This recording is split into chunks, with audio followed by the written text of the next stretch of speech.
నేను రేవంత్ రెడ్డి గారికి విజ్ఞప్తి చేస్తున్నా, మీరు మీరు మీరు మీ నేను కేటీఆర్ గారిని కోరుతా ఉన్నా, ఎందుకంటే పరిశ్రమల శాఖకు సంబంధించి వారు కూడా ఈ శాఖను నిర్వహించారు అధ్యక్ష. లగచర్ల జరిగిన సంఘటన ఎవరు సృష్టించిండ్రు, దేనివల్ల సృష్టించిండ్రు? ఈరోజు ప్రభుత్వం ఒక సంకల్పన చేస్తే అది కూడా ముఖ్యమంత్రి గారి నియోజకవర్గంలో అభివృద్ధి జరగొద్దని ఎవరు ఆలోచన చేసిండ్రు? ఎవరు రైతులను ప్రేరేపణ చేసిండ్రు?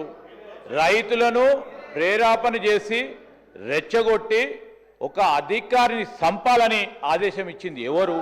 ఈరోజు స్పష్టంగా కూడా తేట తెల్లంగా ఈరోజు ప్రజల మధ్యలో ఉంది అధ్యక్ష. నేను కోరుతా ఉన్నది ఒకటే, నేను మొన్న కూడా మాట్లాడినప్పుడు చెప్పడం జరిగింది అధ్యక్ష. ఈరోజు మేము ఒక ప్రయత్నం చేస్తూ ఉన్నాం అధ్యక్ష, ఒక ఆలోచన, ఒక లక్ష్యం పెట్టుకొని పనిచేస్తూ ఉన్నాం.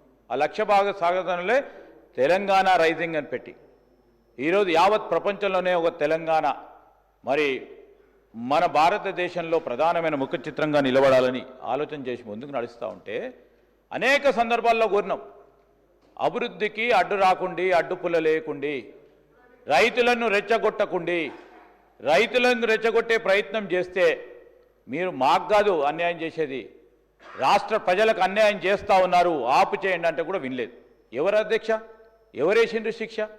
వారికి సంబంధించిన మాజీ శాసన మండలి సభ్యులకి శిక్ష ఎవరేసిండ్రు అధ్యక్ష?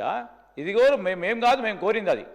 ఈరోజు నేను మా కేటీఆర్ గారు నిజంగానే ఒక ప్రోగ్రెసివ్ పొలిటీషియన్ అనుకున్నాం, కానీ లగచర్లకు పోయి మళ్ళా రైతులను రెచ్చగొట్టే ప్రయత్నం చేసిండ్రు.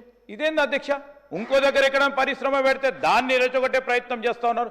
ఎక్కడ అభివృద్ధి జరగొద్దు కాంగ్రెస్ పార్టీ ప్రభుత్వ హయాంలో అని ఆలోచన చేస్తే ఈరోజు మేము చెప్తా ఉన్నాం అధ్యక్ష, మాకు తెలుసు ఏ ప్రయత్నం చేయాలి, ఏ విధంగా పరిశ్రమలు తీసుకురావాలి, రేపు రాబోయే కాలంలో ఏ విధంగా ఈ రాష్ట్ర అభివృద్ధికి కాంగ్రెస్ పార్టీ చెప్పిన ప్రతి